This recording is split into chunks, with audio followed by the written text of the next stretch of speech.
Welcome back. Let's have a look now at business news. The Uganda National Oil Company, UNOC, has delivered and stored bulk petroleum products to the Ugandan market since assuming its role as the sole importer of fuel through the Mombasa port. The head of corporate affairs at UNOC, Tony Otoa, says the exclusive importation mandate has minimized the risk of fuel shortages across the country. Sigoa reports. It's just over a year since Uganda National Oil Company took on the sole mandate to import all petroleum products for the country via the port of Mombasa in Kenya. Stakeholders in the importation chain, including the Kenya Pipeline Company and the international supplier Vitol, report positive progress so far. There is no issue with any of the OMCs in regard to how we've been operating with them. There are no complaints on our side. I think most of the issues that were coming up were care integration, which is not a situation on end, and mainly, like I said, operational issues.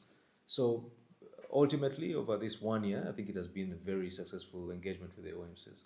Under this government-to-government arrangement, UNOC is fully responsible for importing Uganda's petroleum needs using Kenya's pipeline infrastructure, marine vessels and fuel trucks to transport the products to Uganda's oil marketing companies. This is pretty much the end point of the Kenya pipeline that has transported all this petroleum product, be it diesel, kerosene, petrol, all the way from Mombasa, where we started, to this point.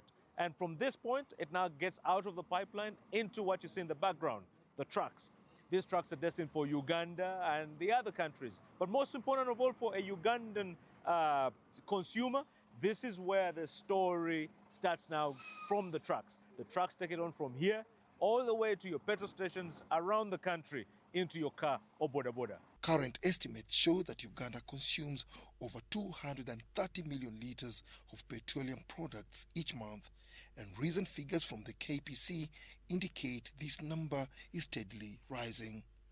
The growing demand, especially across the northern corridor, has prompted capacity upgrades and improved efficiency within the supply chain. We'll continue partnering as KPC and UNOC to make sure that the consumers in both countries get their due right. We say we learn from each other, we'll keep improving, and we keep collaborating. We are happy for the business that you have given us so far, and we will continue working together. However, challenges remain.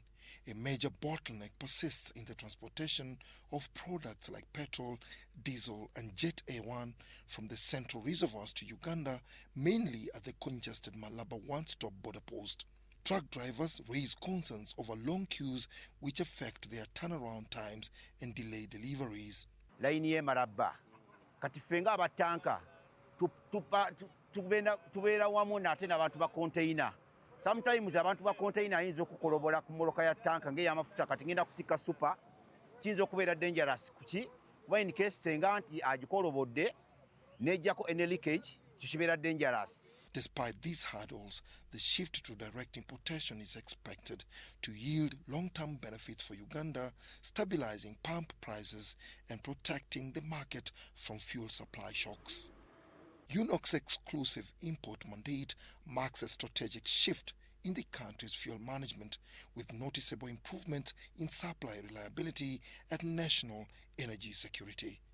In my background is the loading bay. What is happening here is that fuel that has been transported all the way from Mombasa through the pump stations in Nairobi is finally being loaded onto trucks for onward transport to countries such as Uganda and the hinterland. Sigoa for UBC.